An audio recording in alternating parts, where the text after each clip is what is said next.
Okay, so let us start our class today. Can everyone see the slides? Yes, sir. Yes, sir. Okay.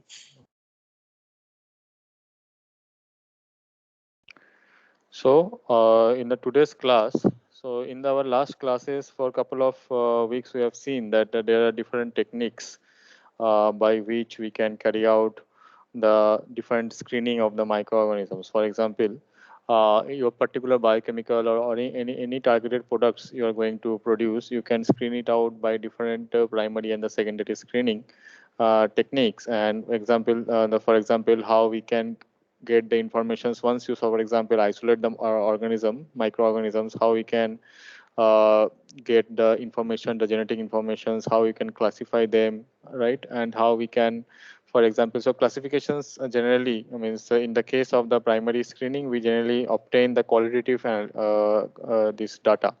Like, for example, what type of microorganism it is, what is the kingdom, and so on.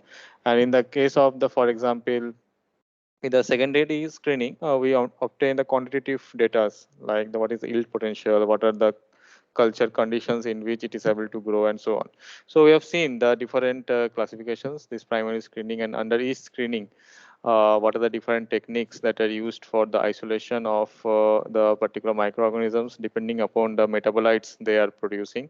And we have looked into some of the examples of how we can develop a particular media, right? So that you, for example, the overproduction media, so that you can obtain or you can selectively isolate a particular targeted microorganisms, and so on.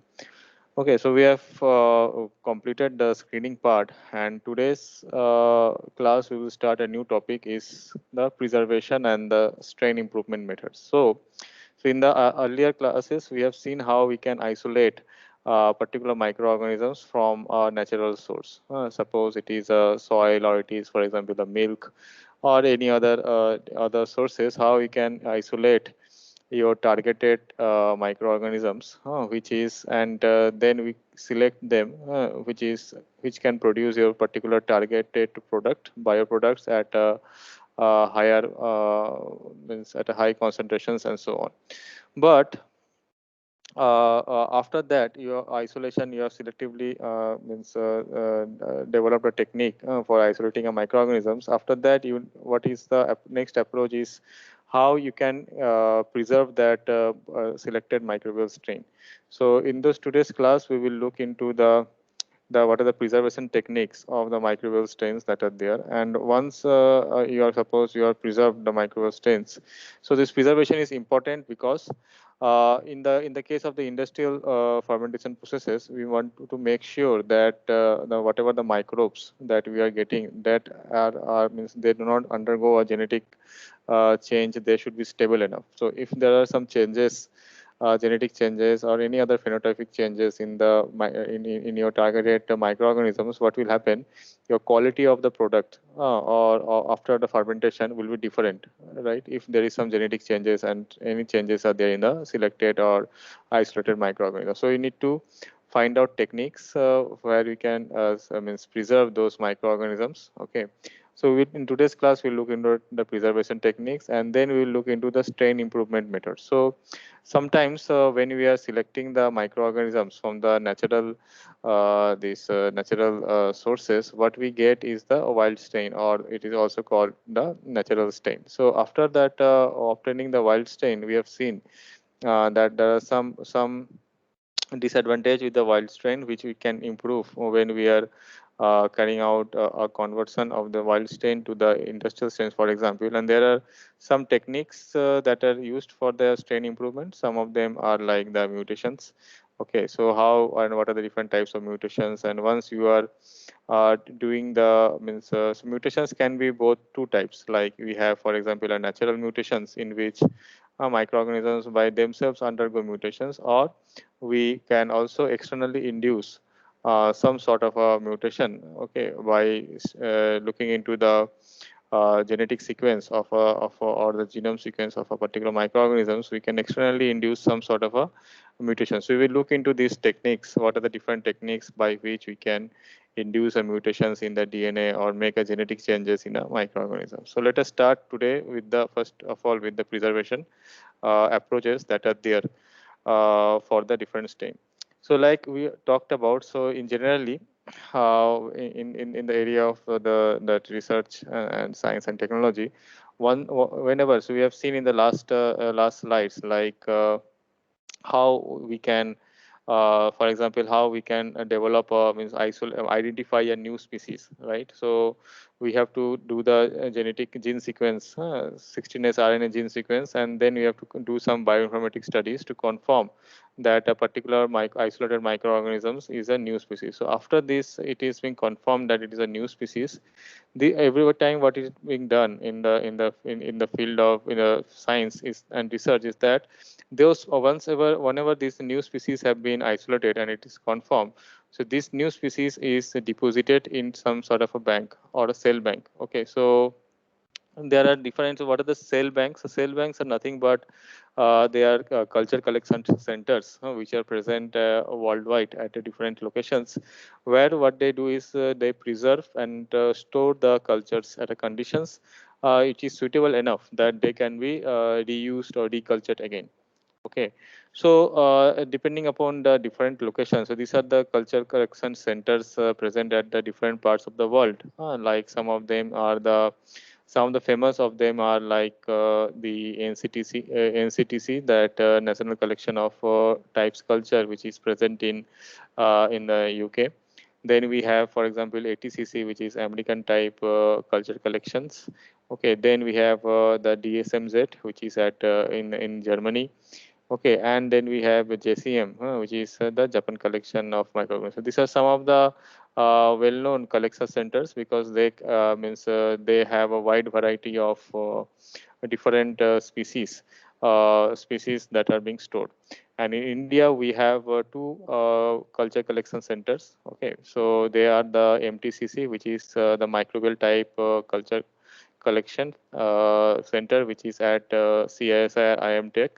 Okay, so it is one of the CISR IM Tech in Chandigarh, and another is the NCCS, that is the National Center for Cell Science in Pune. So these are the two uh, cell culture collection centers. Okay, where whenever the scientists or the researchers who isolate new microorganisms and they confirm through that 16S RNA sequencing and as well as the bioinformatics studies. So once they confirm that it is a new species, okay, then after that those particular species, once that is isolated, is submitted into the these culture collection centers, or it's sometimes called the gene bank.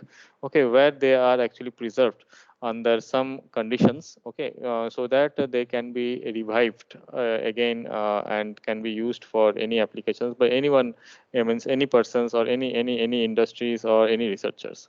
Okay, so these type of culture centers that are there. Now we will look into that, how they, what are the different techniques by which this preservation of the microorganisms actually means are taking place, and how means this microbes, once it is isolated, how it is being stored in this type of collection centers.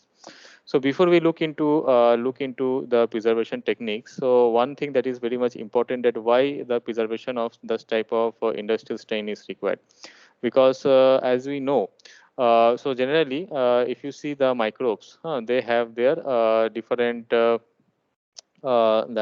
means there are several things that leads to the variations in the microbes. So first of all, like each microbes have their cell cycle, right? So they have different S phase, G phase, growth phase. So there are different phases of the microbes are there. So each microbes behaves differently under their different growth phases. Okay, so that leads to one of the major reason why there is a variations in the microbes. Second is that whenever microbes are suppose dividing, they undergo some mutation or some changes. That is sometimes some genetic changes are there. Okay, so if because of this type of genetic changes, what will happen, that whatever the microbes suppose you have isolated first from the initial soil, for example, the soil, natural soil, that may means after the mutation it may change. Okay, so what will happen? Suppose you are you have developed a particular microbe for any industrial process. Suppose the ethanol production. So always in the industries we would like to have a particular yield, right? A particular yield should be there, as well as a particular quality of the product, means that should be produced by that microbial strain, and we want to make it, we would like to have the uniform yield and uniform quality down the line, means whenever we are doing the fermentations, okay, for a longer period of time. But if there is some changes in this microbial system because of the cell cycle or the different, because of the growth characteristics or because of this mutation, what will happen? The yield and the quality of, for example, the ethanol production will change, and that is what is undesirable in the industry. So we always would like to have a very high yield and high quality, and we would like to maintain it for the longer duration of the time until the processes in the industries have been carried out. So that's why, because when you want to maintain these microbes, so we have to make sure that there are some things that should be make sure is that the elimination of the genetic changes. So the genetic changes that comes because of the growth of the microbes or some of the mutations, those should be eliminated. Okay, and they should be protected against the contaminant. So we know that whenever, suppose we are doing the industrial fermentation, or for example we are going to isolate a microbes from these natural resources, so it may be possible because in the natural reserve have several thousands and hundreds and thousands of the microbes. So sometimes it may occur that once you are doing isolating a particular microbe, there is a high possibility of a contaminant being present. So we want to make sure that it should be free of any contaminant and it should retain the viability. Okay, so viability is something very much important. So sometimes, because we know the microbes, if you see, we have already seen that in a, if you see the growth curve of a microbe, it starts with a lag phase, then it goes to the exponential phase, and then it goes to the death phase. So but we would like to have our microbes in always in this region, that is the exponential phase. For example, if you are producing the primary metabolites, right? So because these primary metabolites are the products which are produced during the exponential phase of the of the microorganisms growth.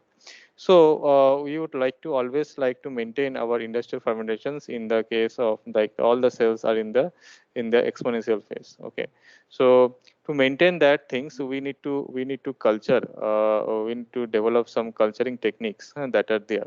Okay, so based on this means in based on these conditions, that how we can eliminate the genetic change, how we can protect it against the contamination and retain its viability. The preservation of these industrial strains are classified into two types. Okay, so the first type means it's called the methods in which we keep it metabolically active. Okay, so what is the term the metabolically active means? It means that the microorganisms is growing and it means whatever the metabolic activities like the cell growth, cell division, and other things, those are actually being present while this particular microorganism is preserved. Okay, another thing is that the methods where the organisms in the in the submerged metabolic state. So in the submerged metabolic state means that whatever the metabolic activity, the growth phase, the cell divisions, though that are actually somehow stopped, and then it is being used for the preservation of this type of strains. So generally, there are different techniques under each classifications, so in the if you want to maintain that metabolic activity once you are preserving the industrial stains, so what we can do is we should be, so there are several techniques which we will look into the details. So these are the points, these are the techniques that are there. So it includes the periodic transfer of the fresh media, overlying culture with some sort of a mineral oil. Okay, then the storage in the sterile oil, saline suspension. So these are the four techniques by which you can maintain the metabolic activity, and in the other four methods by which you can submerge or stop, for example, the metabolic activity and as well as preserve the cells is the drying in the vacuum, the lyophilizations, use of liquid nitrogen, and the storage in the silica gel. So we'll look into the means understand what is the mechanism of the storage, like how, for example, the lyophilization or the vacuum or the liquid nitrogens actually helps in stopping the metabolic activity of the cells. So if you see what is the main objective when we preserve the cells, that is that we already talked that the viability should be retained, and that the cells should be means they should be viable, and that's they should be alive. Okay, the cells should not die when we are, for example, storing them, and the genetic stability of the culture. So that the mutations that are generally carried out during the cell division, that should be stopped as much as possible, and so that the genetic stability is actually retained. And so this can be done by reducing the, for example, the cell division, the cell growth. Okay, by either we completely, for example, in this case we completely stop the this metabolic activity, but in this case what we try to do is we reduce the rate at which the cell division or the cell growth actually takes place. Okay, so these are the two major techniques by which we can actually preserve this industrial strain, and we are going to look into those things. What are the basic protocols of it?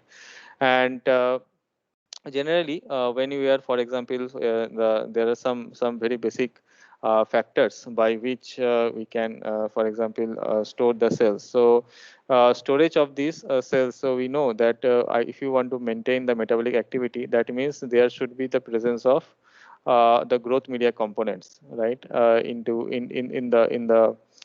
the media that in which the cells are present, right? So then only it can maintain the metabolic activity. So if you see, means how we can maintain a metabolic activity, and we can control, for example, the rate. Means we can actually reduce the rate of the metabolic activity. So that can be controlled by some of the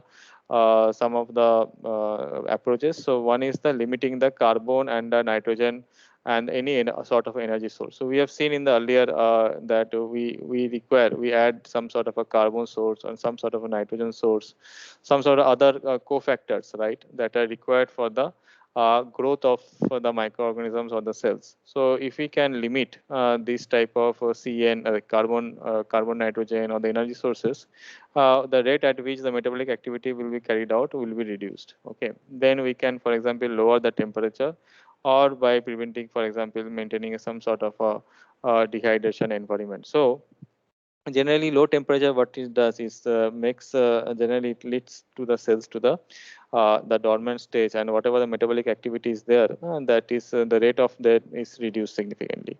Okay, so and the dehydration is one of the approaches by which we can so dehydration is we know that removal of the water from the moisture from the cells, so that actually prevents means prevents the metabolic activity by several means by reduces the rate of the metabolic activity overall. There are some techniques which are there of the dehydration. So generally dehydration can be included of are actually of two types that can be done. So one is that includes a simple air drying. Okay, so air drying is a process in which we carry out a desiccation. So desiccation is nothing but the removal of the moisture or the water content.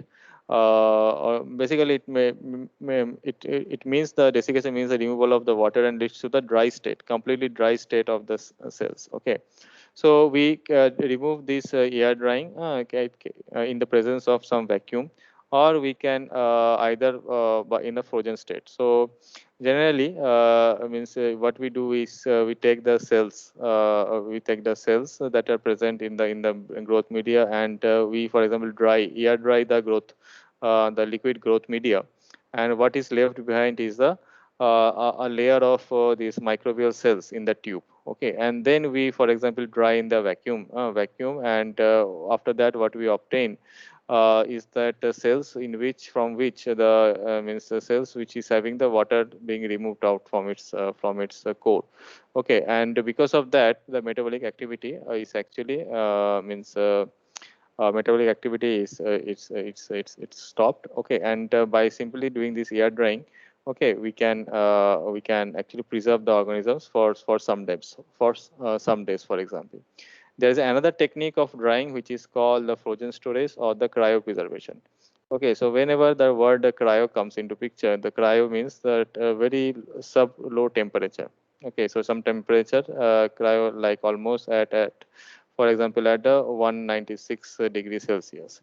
So in these techniques, what we do is we take the microorganisms, we dip it into, for example, some sort of so here you can see the approach. Okay, so we take it, take the means the microbial culture in which is present in some sort of ampule. Okay, and we put it into the you can see this white wave. So this is nothing but the liquid nitrogen. So liquid nitrogen, which is at a temperature of minus 196 degrees Celsius. Okay, and we dip this liquid culture of the with the cells into this media. What it makes into the frozen ice. Immediately it will be frozen, and then it is put into a machine which is called the lyophilizer. So what does the lyophilizer does? So it converts the means it is having a high vacuum, okay, and low temperature.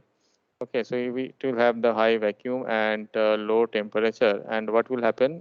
This solid ice will be converted into the vapors or the gases, and what we obtain is the cell pellets. Okay, so we have the cell pellets in the powdered form after we do the freeze drying. And by this approach, we can actually so this approach of is actually called as a cryopreservation technique. Okay, and by this approach, generally we can actually store the cells for the longer period of time, right?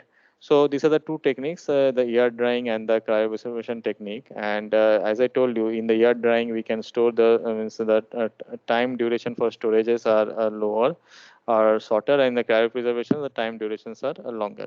So based on the time, actually, again, these methods of preservation of these cultures are classified in two types. One is a short-term method, short-term preservations, okay, and then the other is a long-term preservation. So as I talked, like the freeze drying or ultra freezing in the liquid nitrogen at minus 196 degrees Celsius. So this actually makes sure means it restores the cells for the longer duration period of time. Okay, but if you want to have a short preservation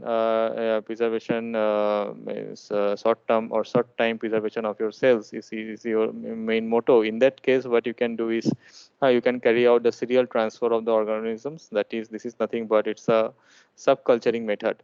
Okay, where you can take one of the microbial culture from one test tube, and then you can repeatedly culture it with a fresh media. Okay, so you can take a very small volume of the microbial cells from the one tube, suppose your first tube, and then we transfer into a another second tube which is containing the fresh media, and then you try to grow it, for example, for 7 days, okay, in the incubator in your lab. And then once what will happen, the whatever the biomass concentration or the cell concentration that will increase in this third tube after 7 days, and again you culture it for another 7 days. So these are, like, you can see, almost 7 days, 14 days to 20 days, like this you can carry out for a month. So generally this method actually can be used for the short term preservation. So we have the subculturing, okay, then we have the storage at the low temperature and the refrigerated conditions, and drying like we have shown. We can do the simple air dry, or we can keep it with the dry sterile soil. So sterile soils can be used, okay, where means sterile soils are the normal soils, but they have been autoclaved or they have been sterilized by using some of the techniques, such that whatever the contaminants that are there in the soil, that has been removed. Okay, so that actually means the sterile soil provides ideal moisture environment and some of the growth nutrients that are required for the means the short term preservation or the storage of this type of cells. Okay, but means one of the means so this is basically are the methods which you'll go for if you go for the short term storage. But if you would like to have a long term storage, then we have to go for freeze drying or the ultra freezing in the liquid nitrogen. So in the liquid nitrogen, what is the advantage is that it means we can immediately. So generally, if you, for example, it can be at suppose you can ask that why not at minus 20, or for example at minus 40. Why we require the minus 196 degrees for the preservations of the cells. So what happens? So generally at minus 196, when we for example put our concentrated cell biomass culture into at that particular temperature minus 196 degrees Celsius, what happens? Process called the quenching occurs. So quenching means that whatever the water component that are there, immediately they are converted to the solid. Okay, and solid ice, and then we immediately apply the vacuum. So by this vacuum, we immediately apply the vacuum, and then again we repeat this cycle of quenching and vacuuming. So this is a process which is called as a thawing. Okay, so whenever you are applying the vacuum, what happens? This whatever the ice crystals that are are formed, these ice crystals are actually removed in form of vapor. So what is happening actually within this within when you apply? So the process that is happening is called as a the sublimation. Okay, so where we convert the ice into the vapor and we remove the vapor, and what we leave behind is the freeze dried freeze dried cells. Okay, and generally by this approach we can have a longer duration of the storage. So if you see that means these are the some of the techniques means that are there. We will see into more of the techniques for both the continuous metabolic active and the other things. But if you see the basic protocol, so what are the steps that are there? What are the basic steps of preserving the microbial stains? So generally the basic first of all, like suppose you have isolated, we have seen that through the primary screening and the secondary screening, we are obtaining or isolating the, for example, the microbial, your targeted microorganisms. Okay. Then now suppose you are going to submit it to a cell culture center, like we have seen in the earlier slides. Now these cell culture centers, suppose you are providing some growth means liquid media containing the microbes. Okay, now these cell culture centers, they will actually follow some very basic protocols. Okay, before they preserve it as a particular as a particular stains into their banks.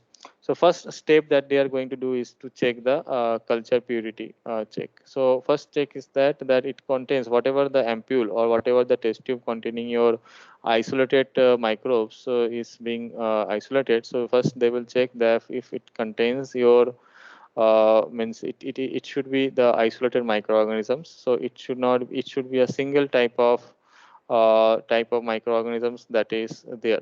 Okay, it should not be so the presence of other type of microorganisms or contaminants should be absent. So first they will check for the culture purity, and then they will, for example, prepare the ampules by, for example, ampules are what nothing but generally this type of if you can see this type of the small glass these glass tubes that are there, which is actually called the ampules. Okay, so these glass tubes are prepared. Okay, and generally they are taken out and prepared from a very new means the glass tubes. Okay, by applying some sort of a heat and flame. Generally they try to prepare these type of glass ampules and then sterilize them and labeling. So generally if you see if you obtain any microbial means culture from this type of cell centers or the gene banks, you will find there is always a label that is placed on the top of the body of this type of ampule. So this actually contains the information of the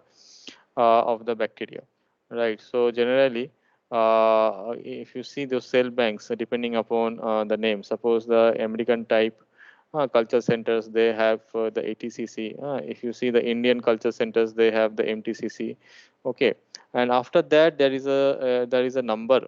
Okay, so this number actually will represent suppose 3 2 4 5 and 1. So this number actually represents the which particular microbial species that is being isolated, or that is the particular name. So and the ATCC represents the culture centers that are there. So if you put, for example, this particular this ATCC and this number into any platform, be it your Google or website, you will get the information of that.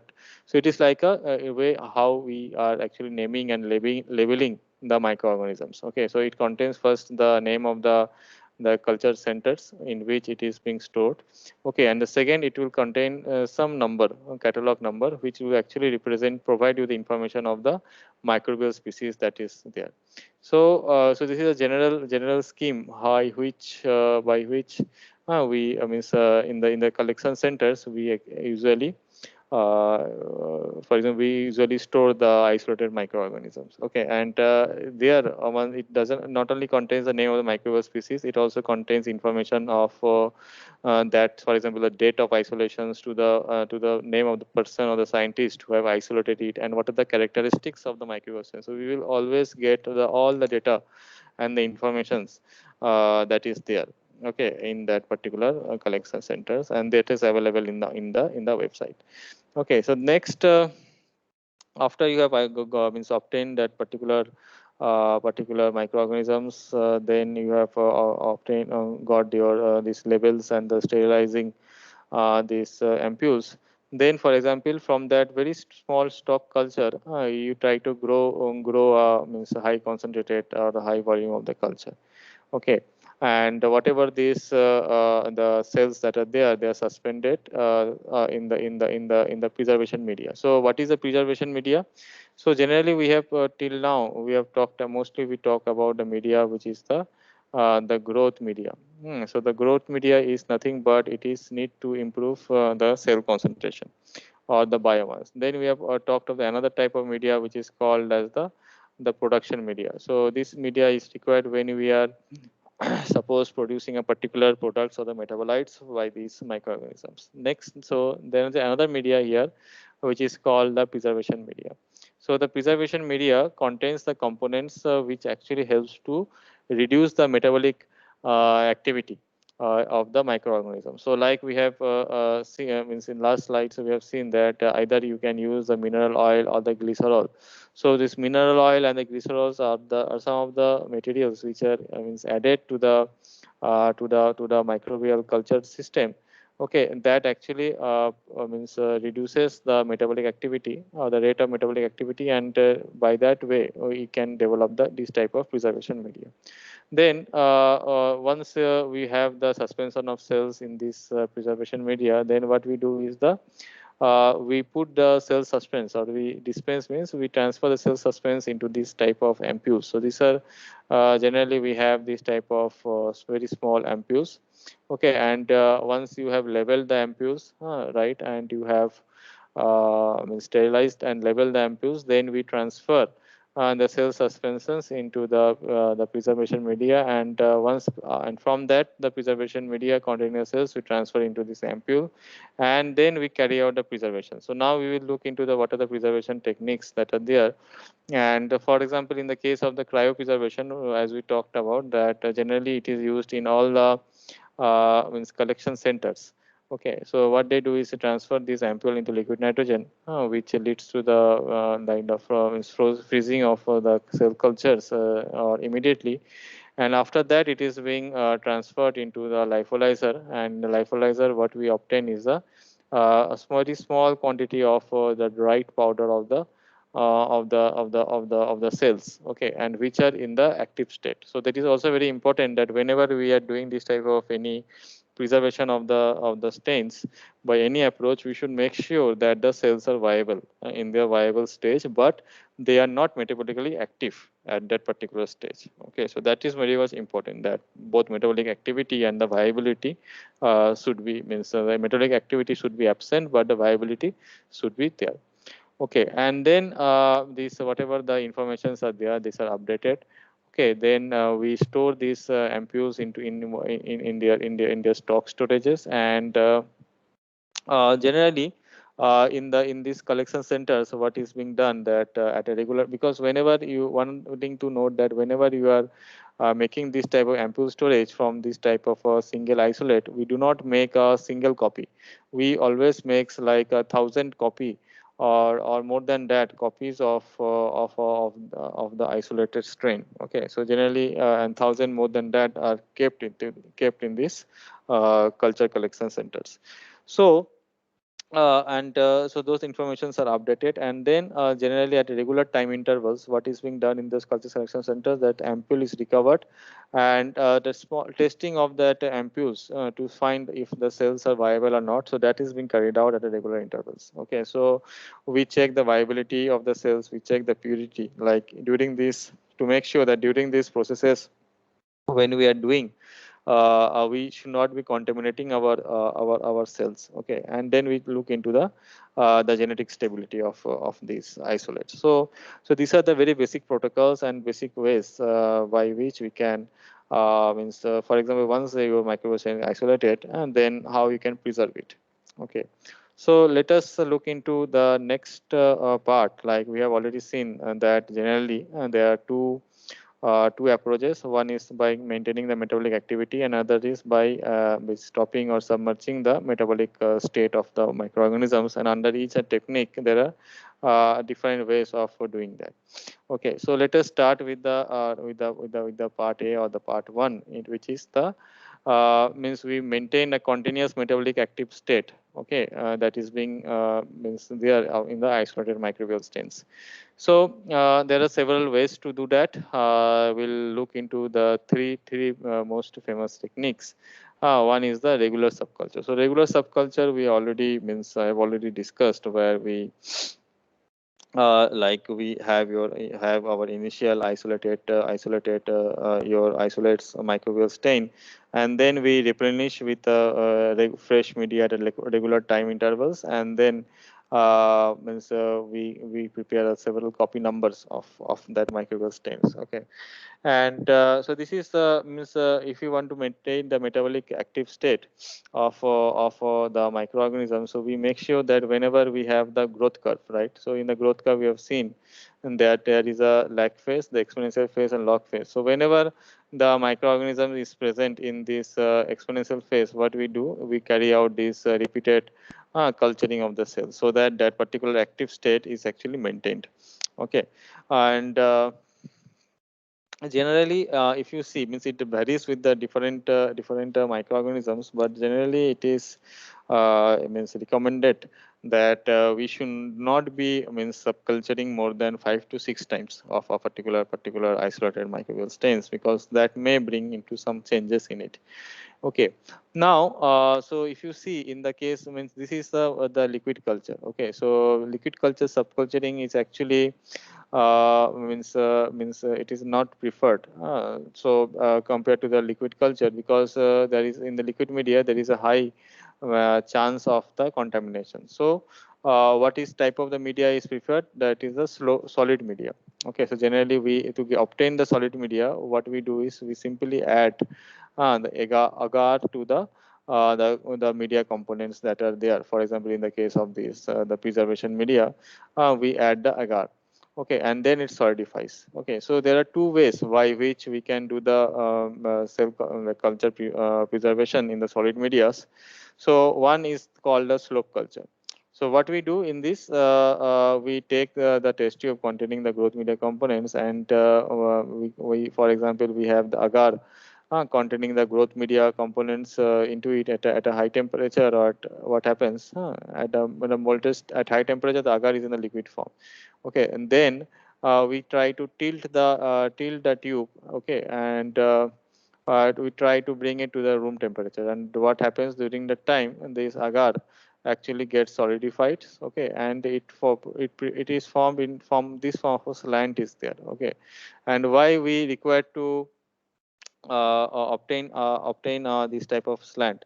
So this is obtained, this is required because it increases, for example, the surface area. So if you if you see like if you take a test tube, okay, and if you see the area of this, so it is a very small area. Okay, so there means and for example the microbes which is growing on the surface of it, actually means it doesn't have a high surface area, for adequate area for the exchange of the nutrients, or for the uptake of the nutrients, or the exchange of any other of the gases or the oxygen, because some microbes may be aerobic, right? They might require the oxygen environment for their viability. So generally, if it is like this in some circle, generally they have a lower surface area, and the exchange means there is a limited nutrients as well as a limited oxygen transfer. So to improve that, what is done that this means the plates, this type of test tubes are actually tilted. Okay, and generally what will happening by this, that if you can see the contact area of the microbes with this the slant, and the surface area is higher. Okay, so that's why the growth media component that are present in the agar can easily be transferred to the growing microbes present on this solid media. And if sometimes if it requires it requires an oxygenated environment or aerobic environment, that gas exchange can also be done very easily. So that's why that type of slope cultures are almost used. But so this is generally used in the case of the aerobic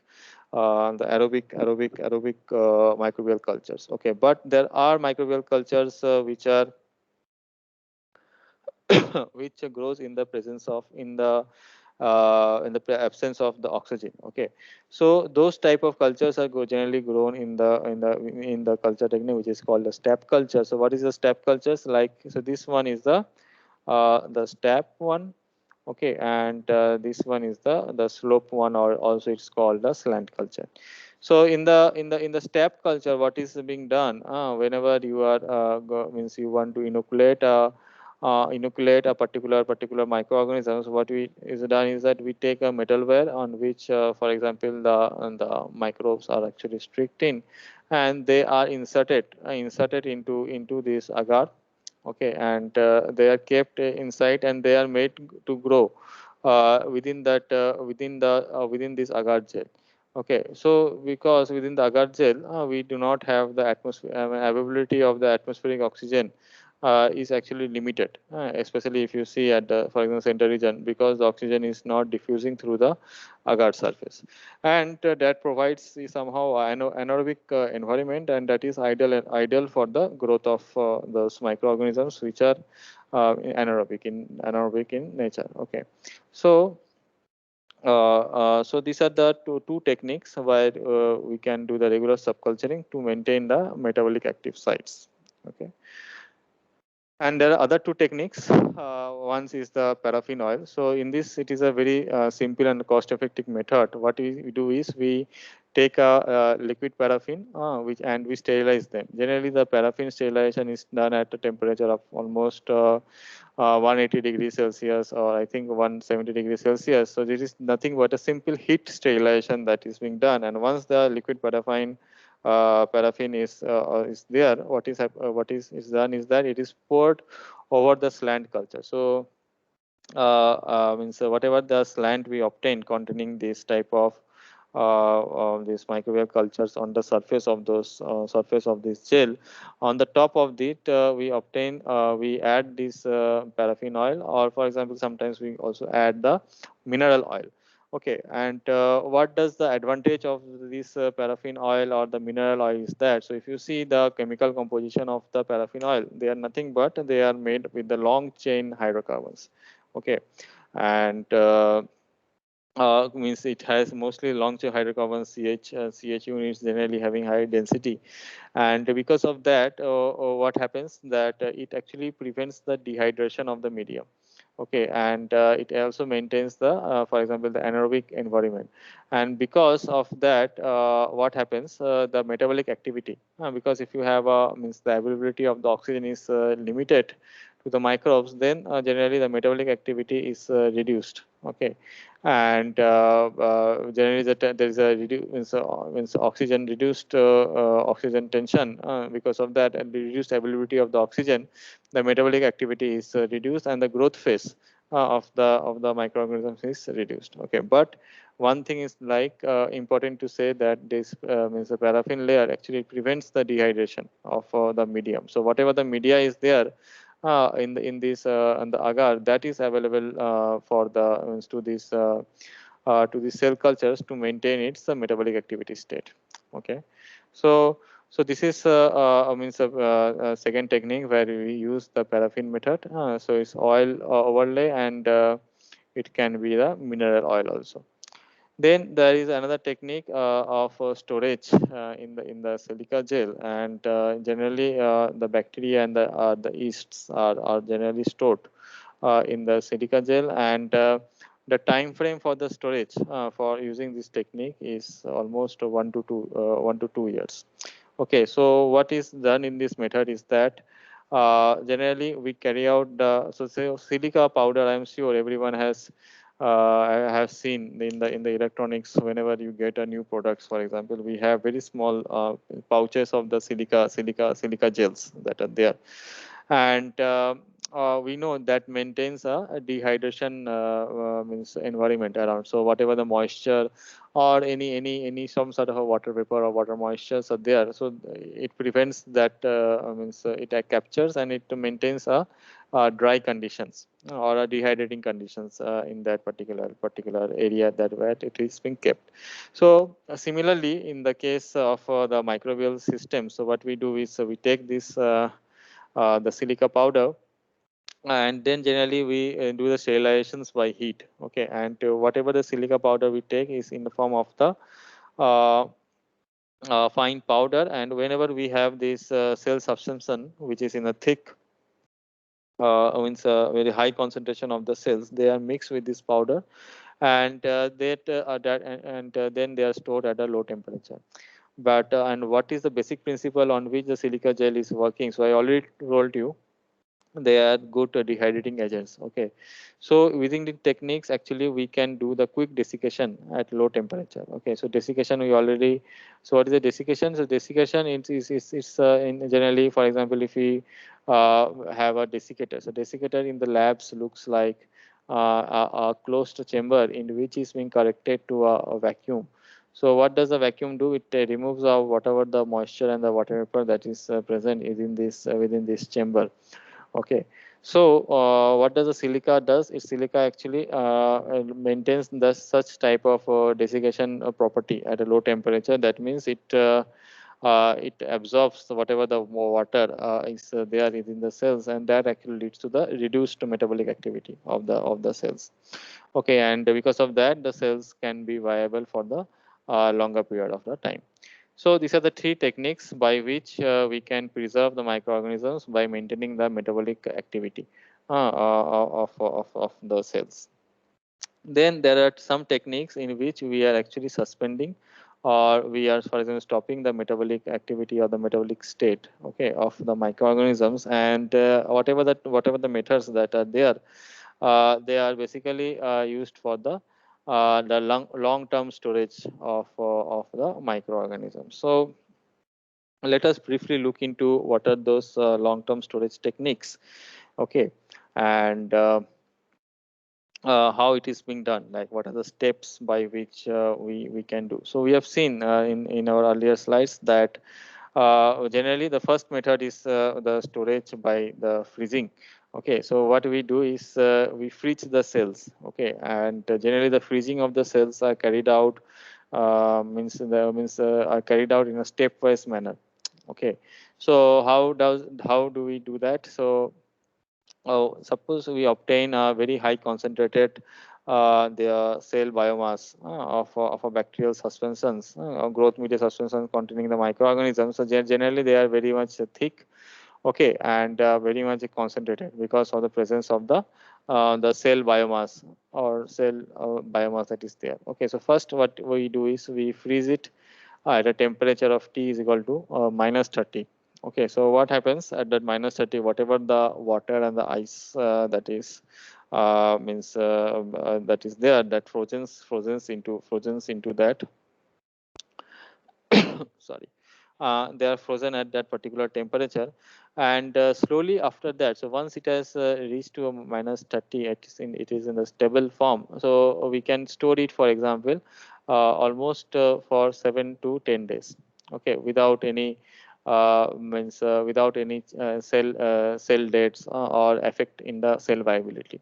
So when it is at the -30, generally whatever the metabolic activity, the cell growth, the cell division or the production of any types of metabolites and so on, they actually completely stopped. Okay, and depending upon the microorganisms that are there, sometimes we further reduce it to the means at a temperature at as low as minus 196 degrees Celsius. Okay, but we generally don't maintain at minus 196. What we do is when we have this high concentrated bacterial suspension, we immediately try to freeze it at minus 196 degrees Celsius. Then after freezing, and we keep it at either at a temperature of at a minus 30. So after freezing, we can maintain at a minus 30 degrees. So why does it means why it is being carried out at minus 196? So I already discussed. We make sure whatever the components that are there within the these microorganisms, they should be completely quenched, okay, in form of ice. So so once you are for example means you have made into the ice, then that is what is called the freezing, okay, of the micro suspension. And then suppose you wanted to revive your microorganisms, then we do the thawing is nothing but by which, for example, the frozen cultures are being converted into the active forms of the liquid, or which is basically containing the liquid cultures. Okay, this freezing and the thawing cycles are generally um, uh, carried out to store the cells for the short period of time. But in this we can actually but whenever we're doing at minus 30 or minus 196, we are actually suspending the metabolic activity. So this is the technique of storage by freezing. And another technique is the lyophilization. So lyophilization, we have seen, like we have just talked earlier, that we have a instrument called a lyophilizer. So this lyophilizer, what does it does, as I talked, that it converts it do the sublimation. It converts the ice into the vapors, and whatever the biomass we obtain is in form the powdered form. So we will look into the steps, like how the cultures are, means what are the steps by of for doing the lyophilizations. And there is another method, just one more method that is remaining, that is storage by simple drying techniques. Because whenever we doing the freezing and the thawing, what happens, it actually disrupts the cells. So some fraction of the cells undergoes means they die during this freezing and repeated freezing and thawing. Okay, depending upon, so some microbes which are sensitive, we cannot freeze it at such a low temperature. So in that case, we have to dry it at a room temperature conditions. Okay, so there are some techniques to do those type of things. So let us look into these two techniques in the next class. So anyone has any questions or anything until now? Anyone? So if not, let us continue our discussion in the next class. Okay, so thank you everyone. Thank you, sir.